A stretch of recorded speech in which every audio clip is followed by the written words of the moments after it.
Welcome to ETV prime. AgriGold యొక్క సంగతి మనకు తెలిసిందే. అది చాలా సంచలనం సృష్టించినటువంటి కేసు. అది దాంట్లో బాధితుల్ని అప్పుడు గాలికి వదిలేశారు చంద్రబాబు నాయుడు గారి ప్రభుత్వంలో. జగన్మోహన్ రెడ్డి గారు వచ్చిన తర్వాత ఆ ఆస్తులన్నింటినీ కూడా స్వాధీనం చేసుకుని మళ్ళీ వాళ్ళకి బాధితులకు న్యాయం చేకూర్చే విధంగా కొంత ప్రయత్నం జరిగింది కానీ ఈలోపు అప్పుడు కరోనా రావడం కానీ రకరకాల సమస్యల వల్ల కొంచెం ఆలస్యమైంది. ఇప్పుడు యాక్చువల్గా అది ఈ సమస్య మొదలైంది 2014 నుంచి 19 మధ్యలో చంద్రబాబు నాయుడు గారి కాలంలోనే మొదలైంది. అది అప్పుడే చాలా దారుణంగా అగ్రిగోల్డ్కి సంబంధించినటువంటి ఎవరైతే ఉన్నారో, మోసం చేసిన వాళ్ళు ఎవరైతే ఉన్నారో వాళ్ళందరూ కూడా అప్పుడు ప్రభుత్వ ఇది పొందిన వాళ్ళే, వాళ్ళ సపోర్ట్ పొంది వాళ్ళు బాధితులకు అన్యాయం చేస్తుంటే అప్పుడు వాళ్ళంతా కూడా ఎంతో ఇది పడి ధర్నాలు చేసి నిరసనలు వ్యక్తం చేసి ఎన్నో రకాలుగా చేసినా కూడా ప్రభుత్వం అప్పుడు వాళ్ళని ఎవరైతే మోసం చేశారో అగ్రిగోల్డ్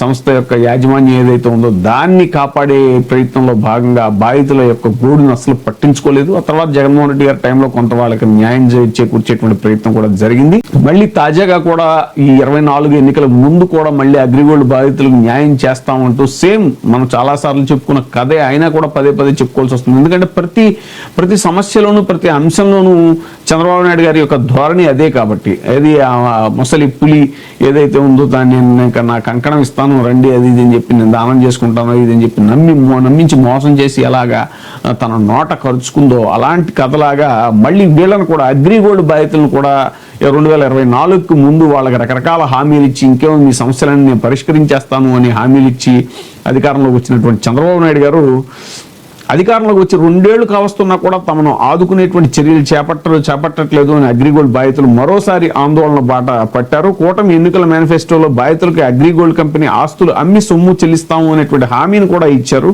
ప్రతిదీ మేనిఫెస్టోలో పెట్టేస్తారు. ఆయన జగన్మోహన్ రెడ్డి గారు చాలా సార్లు అనేవారు ఆ మేనిఫెస్టో కాదు పెద్ద గ్రంథం లాగా తయారు చేస్తారు దాన్ని, కానీ దాంట్లో ఒక్క పేజీ కూడా ఒక్క లైన్ కూడా ఇంప్లిమెంట్ చేసేటువంటి పరిస్థితి ఉండదు అనేటువంటి కూడా మనకు చాలా సార్లు అనుభవపూర్వకంగా తెలిసిందే చంద్రబాబు నాయుడు గారి ప్రభుత్వంలో. ఇక అధికారంలోకి వచ్చిన తర్వాత పట్టించుకోకపోవడంతో బాధితులు మహా విజ్ఞాపన దినం, కన్నీటి పాదయాత్ర, అగ్రిగోల్డ్ ఆవేదన దీక్ష వంటి ఆందోళన కార్యక్రమాలు నిర్వహిస్తున్నారు. అయినప్పటికీ కూడా చంద్రబాబు నాయుడు గారి ప్రభుత్వం పట్టించుకోకపోవడంతో మరోసారి ఉద్యమ కార్యాచరణ చేపట్టారు. 9 ప్రధాన డిమాండ్లపై ఇప్పటికే రాష్ట్ర హోంమంత్రి అనిత గారితో చర్చలు జరిపినప్పటికీ ఫలితం లేకపోవడంతో ఈ నెల 2వ తేదీ నుంచి అంటే ఈ మార్చి 2వ తేదీ నుంచి మరోసారి విజయవాడ ధర్నా చౌక్ లో నిరాహార దీక్షలు చేపట్టి తాజా ఉద్యమానికి శ్రీకారం చుడుతున్నట్టుగా అగ్రిగోల్డ్ బాధితుల సంఘం ప్రకటించింది. 4వ తేదీ వరకు రిలే నిరాహార దీక్షలు చేపట్టి అప్పటికీ ప్రభుత్వం దిగిరాకపోతే 5వ తేదీ నుంచి నిరవధిక నిరాహార దీక్షలు చేపడతాము అని ఆదివారం విజయవాడలో జరిగినటువంటి మీడియా సమావేశంలో AP AgriGold customers and agents welfare association రాష్ట్ర గౌరవాధ్యక్షులు ముప్పాళ్ళ నాగేశ్వరరావు తెలిపారు. అధికారుల నిర్లక్ష్యం, దానికి తోడు ప్రభుత్వ అలసత్వం, మోసపూరిత విధానాలను కూడా ఈ సందర్భంగా వాళ్ళు నిరసించారు. అగ్రిగోల్డ్ బాధితులే ఉంది, అసలు అమరావతి రైతులు కూడా పట్టించుకోవట్లేదు. అమరావతి రైతులు పెద్ద ఉద్యమాలు చేశారు జగన్మోహన్ రెడ్డి గారి టైంలో.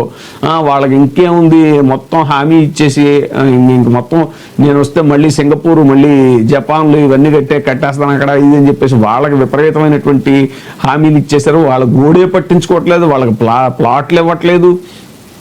ఏది ఇన్ని ఎకరాలకు గాను ఇంత ప్లాట్ అని చెప్పేసి వాళ్ళకి రిఫండబుల్ ప్లాట్స్ ఏవో ఉంటాయి కదా వాటిని అవి ఎక్కడ ఇచ్చిన దాఖలాలు లేవు. ఇచ్చినవి కూడా ఎక్కడో చెరువుల్లోనూ కుంటల్లోనూ వాగుల్లోనూ ఇచ్చారట. పాపం వాళ్ళంతా సిఆర్డిఏ చుట్టూ ఇది ప్రదక్షిణాలు చేస్తున్నారు కాళ్ళరిగిపోయేలాగా. అప్పుడైతే ఒక రైతు పాపం ఇది గుండాకి చనిపోవడం జరిగింది సమావేశంలోనే. ఆ బాధితుల సమావేశం ఏదైతే అమరావతి రైతుల సమావేశంలోనే ఆయన మంత్రి నారాయణ గారి ముందే పాపం చాలా ఇబ్బంది పడి ఆయన అసలు బయటం జరిగింది. ఇలా అమరావతి రైతు కూడా పట్టించుకోవట్లేదు ప్రభుత్వం. అదిగాక మళ్ళీ ఇంకో దఫా సేకరణ, భూసేకరణ, మళ్ళీ ఇంకో 40,000 ఎకరాలు నన్ను నమ్మి ఇవ్వండి అని చెప్పి సేమ్ మళ్ళీ ముసలిపులి కథలాగే. సో అలాగ ప్రతిసారి కూడా ఆయన హామీలు ఇవ్వటం, అన్ని హామీలన్నీ గాలి కుదిలేయటం, ఇక ఇవన్నీ కూడా ఈ సమస్యలన్నింటినీ కూడా చక్కగా పక్కకు పెట్టేసి కల్తీని ఈ విషయాలు ఇంకా ఆ విషయాలు ఈ విషయాలు ఇవన్నీ కూడా చర్చించుకుంటూ మత రాజకీయాలు చేయటం మీద మరి దృష్టి పెట్టడం అనేటువంటిది ఎంతవరకు సమంజసం అనేటువంటి చాలా విమర్శకులు, రాజకీయ విమర్శకులు, పరిశీలకులు వీళ్ళందరూ కూడా వాళ్ళు కూడా చాలా గట్టిగా నిలదీస్తున్నారు ప్రభుత్వాన్ని. ఏదేమైనా సరే ఈ అగ్రిగోల్డ్ బాధితుల విషయంలో మాత్రం పాపం వీళ్ళు చాలా నష్టపోయినటువంటి పరిస్థితి. సో ఇన్ని హామీలు ఇచ్చి వాళ్ళకి ఆ ఆస్తులు అమ్మి కూడా వాళ్ళ యొక్క ఇది తీర్చేస్తాం, వాళ్ళ సమస్యలను తీరుస్తాం అని హామీ ఏదైతే ఇచ్చారో అది ఖచ్చితంగా వెంటనే వాళ్ళ సమస్యలను పరిగణలోకి తీసుకోవాలని చెప్పేసి కూడా ఈ సందర్భంగా చాలా గట్టిగా డిమాండ్ వినిపిస్తుంది.